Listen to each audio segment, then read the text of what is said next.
everyone! Good morning! Today is Tuesday, April 8, 2025. Isang mainit na Tuesday morning sa lahat. Kayo na sumisipol-sipol ako kasi nagtatawag ako ng hangin. Ano bang anong explanation behind? Hindi ko alam kung nagkataon lang, pero kasi nakasanayan ko na ng mga bata kami sa probinsya. Kapag sobrang init, sumisipol lang. Tapos, true enough, may darating na hangin bigla. Parang kasi sobrang init na sipol ako na sipol. Ayan, may hangin naman pero hindi ganun kalakas. Iba yung level ng init ngayon, no? Nakakaloka. So, next week pala is, mahal na araw, no? Bilis ng panahon. So, ayan, saan kayo magbabakasyon? Pero, pag nagbakasyon, ingat-ingat at sobrang init talaga. So, kamusta? Welcome sa ating garden. This is Jing Magnus Garden. My name is Jing. I'm the garden owner. And we're trying to film almost every day para mag-flex natin mga halaman for sale. And paminsan-minsan naman nagbibigay tayo ng mga tips when it comes to basic gardening. Yung mga information or mga knowledge na acquire ko during our plantita journey, which I wanted to share it with you guys. Yun namang minsan is nag-unbox tayo or nag-garden tour or mga random things lang na ginagawa natin sa ating garden na tingin ko ay makakatulong kapag na-share natin through video or mga pictures o mga posts. So, ayan, today, nakapag-prepare na ako ng ating mga for sale na mga halaman, pero bago yan, ako ay meron na i-share sa inyo ulit. Alam ko sa mga expert na alam na to, pero itong information ito is para sa nagsisimula pa lamang, ha. Tungkol ito sa isang philodendron, kung paano nyo malaman kung good or hindi na good or no good na yung mga ugat.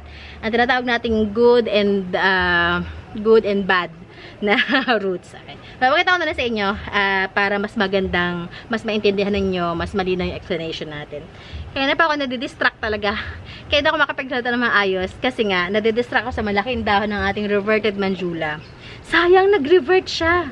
Hindi ko mapakita sa inyo next time. Nag-revert kasi.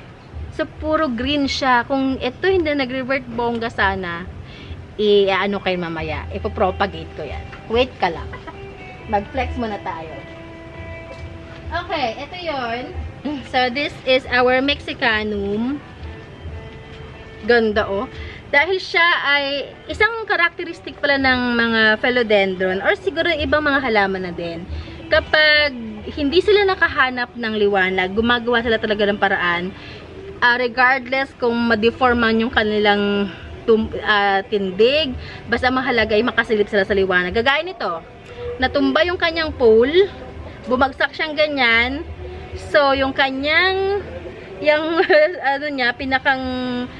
tawag doon, susunod na mga dahon, yung usbong, gumanon na. Ayan. So, ito yung sinasabi ko sa inyo.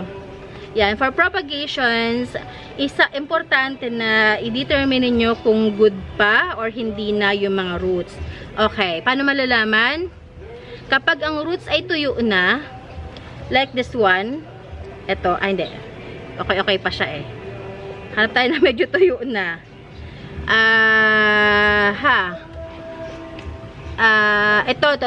Ito. Yan, kapag ginanyan mo is wala na, brittle na siya. Yan, ganyan. Ibig sabihin, wala na siyang pag-asa. Hindi siya na makakatulong sa propagations ninyo. Hindi na siya mag-create or magbibigay ng magandang roots. Or yung, minsan kasi nagkakaroon ng para mga balbas-balbas dito ng mga roots din. Yan.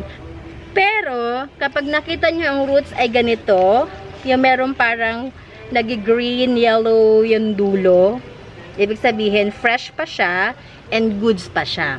So, this time, kailangan ko nang i-propagate ito. I-cut na natin to para mai-tanim natin pa isa-isa. Kasi hindi ko na ito, hindi na siya hindi ko na agapan. Sana pinatrail ko siya. Gusto ko siya ipatrail. Sana. Kaso nga lang, ayan na siya. Pero sayang, no? Parang sarap niya ipatrail, Mahihilot ko pa ba to? Ang ganda kasi trail, tingnan nyo, super duper trailing. Meron pa ba akong Mexicanum? Ayan, sayang. Kaya babantayan yung mga ganito ninyo. Ayan, tingnan ko muna. Obserbahan natin siya for ilang months. Pero kasi ang dami niya ng roots. I-propagate na natin. Comment sa kailangan ko ng opinion ninyo sa comment sections. I-propagate or not to propagate? Comment kayo. Sa inyo nakasalalay ang kanyang kapalaran. Kung propagate siya o hindi. Ito ka muna. Yan. Mabalik ka, Inday. Flex na tayo. So, yun lang. Comment nyo sa baba kung ipopropagate natin o hindi, ha? Kung ano man nalo yung gagawin natin. Nagpa-poll pa, no? Grabe, init. Okay. Mag-first plant tayo. First plant tayo. Si Kuya. Si Kepido na gano'n na. Medyo okay na. Kausap ko lang siya kanina. Okay. This is Adansonii aurea. Ayan. Meron akong mid-cut. Single stem. This is for only 250. 250. Ay, lagyan natin ng price. Kasi, I'm gonna, ano pa naman to. Forgetful pa naman ako. Forgetfulness. 250. Nangyari sa aking masking tape. Nagdoble-doble na siya. Si Kuya kumanta na. Kahit summer, hindi siya papapigil. Video okay pa rin. Okay, 250. Sana hindi marinig dito sa ating video. Next natin, meron akong top cut nito. Ay, nagbigay na siya ng bagong dahon. Ayan. Adansonii ito nag-sunburn. Hindi ko alam kung bakit. Pero goods yan. Ayan. Ito top cut naman niya. Ayan. This is for only 380. 380 naman siya. Doon na kayo sa marami, sa top cut na. Para hindi matagal ang paghihintay. Kasi ba ganyan mga premium pa, medyo mabagal talagang kanilang paglaki. Okay, balik kayo doon sa likod. Kasi, para may space tayo. Ayan. Gusto ko lang palang i-shoutout yung dalawa nating orders today, delivery. Isa kay Sir William bound to Santa Mesa. Tsaka kay Ma'am Cory bound to Carmona. Nasabi ko pala kayo na is Santa Rosa. Carmona pala yun. Carmona. Okay, next natin na ito yung maliliit dito baba. This is ano nga ito? Ito yung mahal na Burle Marx ba to? Burle Marx na tagalin natin yung mga pangat na dahon. Burle Marx na tag dito? Ano ka na nga? Ano nga ito ulit? Anong family nito? Prayer plant. Nakalimutan ko. Calathea. Calathea. Yan, Burle Marx Calathea. Kung daw nagkakamali, i-correct nyo ako kung mali ako, ha. This is for only 180. 180 lang to. Ganito kalash. Sabi nung binagbilhan ko niyan, sobrang rare daw niyan ng panahon ng pandemic.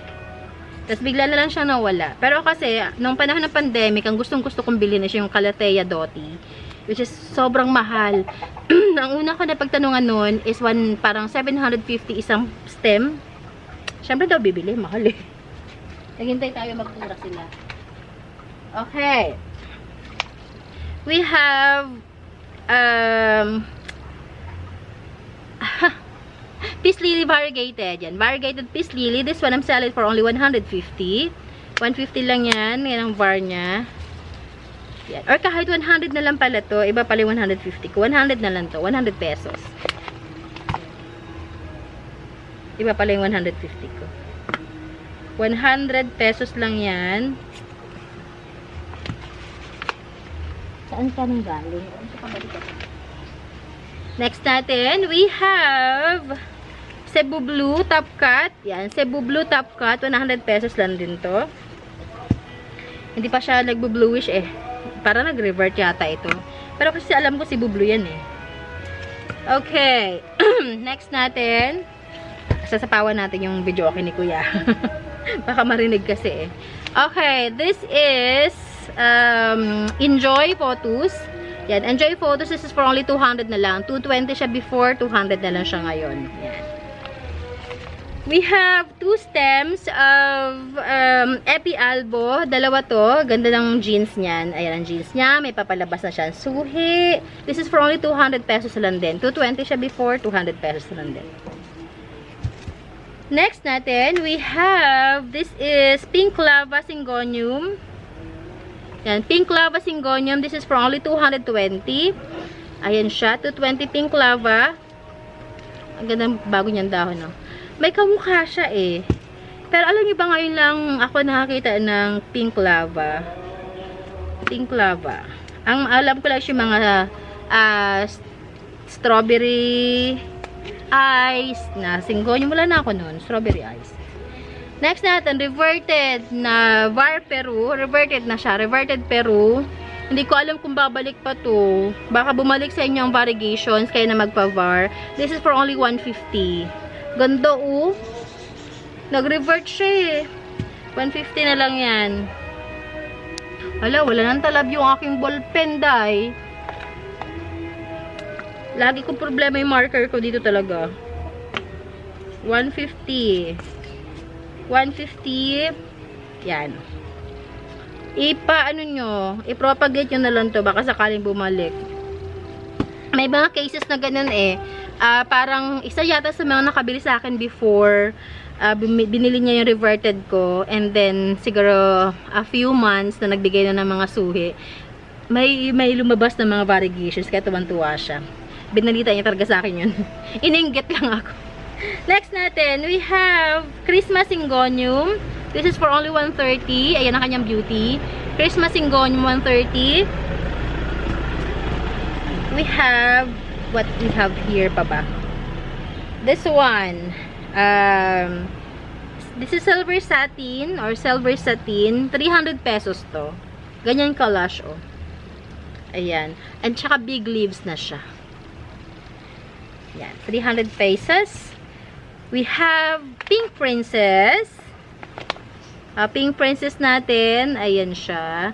This is for only, sige bigay ko to ng 385 pesos. 385. Yan.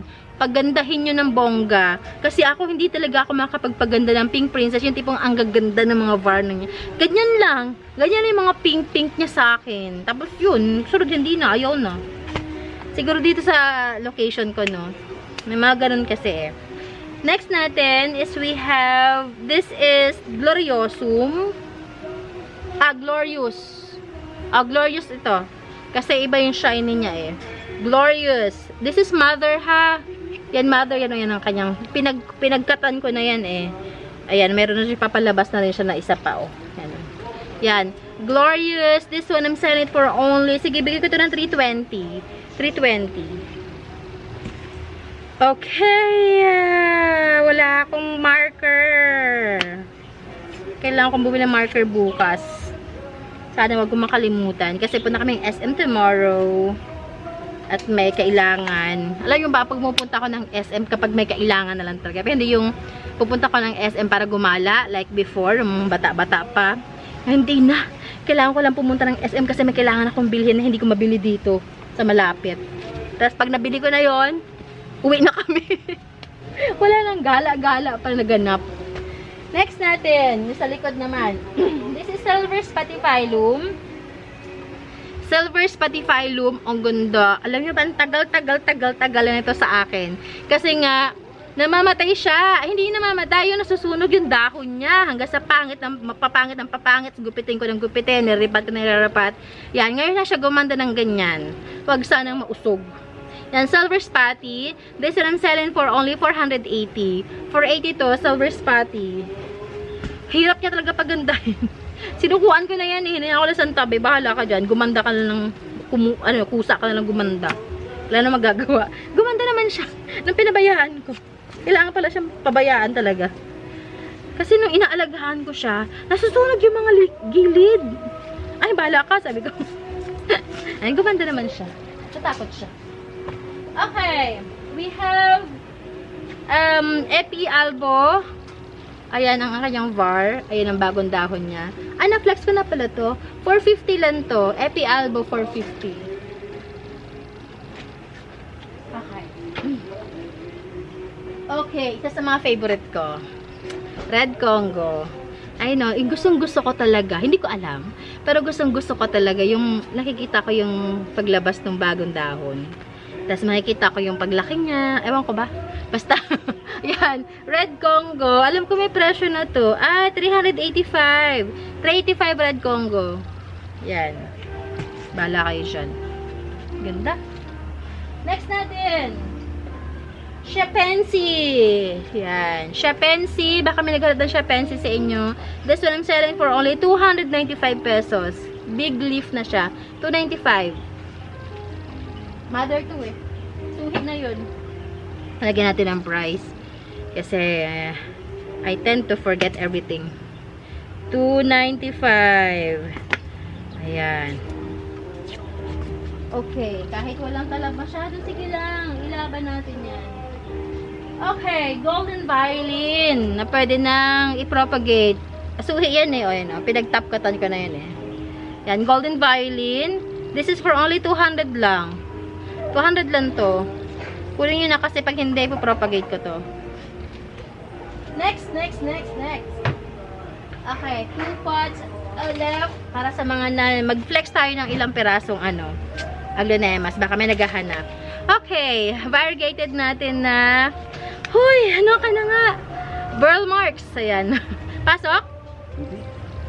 Pangalawang harap. Oh, yeah. Ngayon na. Good luck! Okay, this is variegated na paraiso. Chismosa kasi. Burl marks. Ayan, this is for only 220 lang. Big leaf na yan, oh. Ayan. And banana. Ayan, nasobrahan ng init si banana. Na-over na siya ng araw. Banana, this is 385. Ay, isa sa mga favorite ko to. Pag ayaw nyo, bahala kayo. Akin na lang yan. Okay. Aglonemas tayo. Naka 17 minutes na rin. Teka, meron lang si Lola pala to. Inahatid. Okay, aglonemas. Kapag pala meron kayo nagustuhan sa mga Finlex natin today, message nyo ako. We deliver by Lala Move. We are located San Francisco, Binyan, Laguna. Makakapag-deliver tayo sa mga malalapit natin ng mga kapitbahay lang natin ng mga provinces or mga cities. Like Batangas, Rizal, Cavite, Metro Manila, Bulacan, minsan Pampanga. Okay? Alright, aglonema. Honey lemon. Ang ganda-ganda na settings. Honey lemon natin. Ayan. This one, big size na siya ha. This one, I'm selling it for only, hindi ko pa ito na-flex. This is 520. 520 honey lemon, big size. Okay. 520 siya. Matagal bago ko ma-flex si honey lemon kasi nga gusto ko yung matigas na matigas yung dahon niya. Hindi talaga makita na yung talab mo dahil. Kung sabay yung ballpen pa natin dito, baka meron pa tayong mahigit na pen. Lalagyan pen. Na makita. Okay, next natin, ating peach Panama. This is peach Panama. Walang presyo, yan. Peach Panama natin, this one I'm selling for only 230 pesos. 230 peach Panama. Lagyan natin ng presyo. 230 lang yun kasi dito ko lang nabili ito sa Philippines. Yan. Locally grown natin tong peach Panama. Meron tayong si Prakay Pet. Sige, flex ko na yung mga Prakay Pet. This is pink Prakay Pet. Pink ba to or red? Pink yata ito. This is the red. Wala, nalilito na ako, day. Yan. This is pink and red. Same price lang sila, 380. Pink and red Prakay Pet. The difference, tingnan nyo na lang. Alam ko may yellow Prakay Pet pa ako eh. Hindi ko na makagila kung saan. Or golden Prakay Pet. Okay. Another pa. Baka meron pang naghahanap din sa inyo dyan ng wait lang. Gulo na mga chicken bells. This is pastel. Pastel natin, big size. Ayan o, yan. Closer look. This is 380. Ayun na, nagkagulo ng mga chicken. Ito naman, ano to? This is... Balik ka doon. 375 to. Miss Thai. Miss Thai. Miss Thai. 375 naman siya. Ganda ng kulay niya, oh. Wala, ang ganda. Pero parang kailangan ko siyang lagyan ng tukod. Kasi parang malagihay siya. Malagihay. Alam mo yan, malagihay. Malagihay ang kanyang tindig. Lagyan natin ito ng gabay. Gabay sa kinabukasan niya. Kasi, yan. Ito pala, pwede kayong bumili ng ganito. Kasi ano siya, reusable. At the same time, napaka-convenient gamitin. Ang tawag dito ay Velcro. Velcro tape. Ayan. Yung mga Velcro tape na ganyan. Ayan, diba? O, secured na siya. Hala pa tayo ng Beflex. Dito. Ay. Ito. Paragon. Paragon. Ay, ganda ni Paragon. In fairness. Paragon. This is 380. Ikaw, sino to? Snow Dream. Snow Dream. Ay, ganda ni Snow Dream. Snow Dream natin. Sige, kahit 380 na lang din to. Kasi pangit ang kanyang pat. Lipat natin ng pat ito. Snow Dream 380 din. Ito, ayaw niya ba talaga nito? Pero okay lang. Okay lang kasi this is mine. Nasaan yung malaki ko nito? This is Orange Stardust. Okay lang. Okay lang kung ayaw nyo. May malaki ako dito. Wait lang. Kasi the bigger the better niyan. Ay, lilipat kita kasi hindi ka na naging masaya doon. Sobrang init. Sobra siya nainitan doon, oh. At yun yung difference. Sobrang exposure sa araw. Sa hindi masyado. Yan. Ito yung hindi masyado. Ito yung sobrang exposed sa araw. I transfer kita, Dai. You're not happy there. I have to remove you there. Okay. Ano to? Aha. Okay. Eto, ano ka? Sino ka? This is Red Andini. Ay, ano na siya ng araw din. Kailangan ko naka-i-transfer pala. Red Andini, wag na muna kasi nasunog yung kanyang dahon. Hanap pa tayo ng iba pang i-flex natin. Itong malaki. Sino to? This is Tricolor Susan. Tricolor Susan. Wag na muna to. Parang di ba siya happy? Okay, so yun na lang muna. Sana meron kayo nagustuhan. And if you do, nabanggit ko naman kayo na kung paano umorder. And if you have any questions, i-message nyo lang ako. Nandiyan naman sa description box natin yung mga contact information like Messenger, phone number, TikTok accounts, Instagram, yan. And also follow me sa aking vlogging channel. Teka lang, pawis. Nandyan din, naka-ano din sa ating description box. Wala, parang nag-ano yung ating ilaw. So yun lang, maraming salamat sa pagsama sa akin today. I hope you enjoyed. And you are very much welcome na mag-iwan ng inyong mga comment or mga shout-out sa ating comment section. And I'll try to find time para basahin yung lahat. Yun lang, maraming salamat. Bye, everyone. Ingat-ingat, stay hydrated, stay indoors. Sobrang init. And God bless you all. Bye.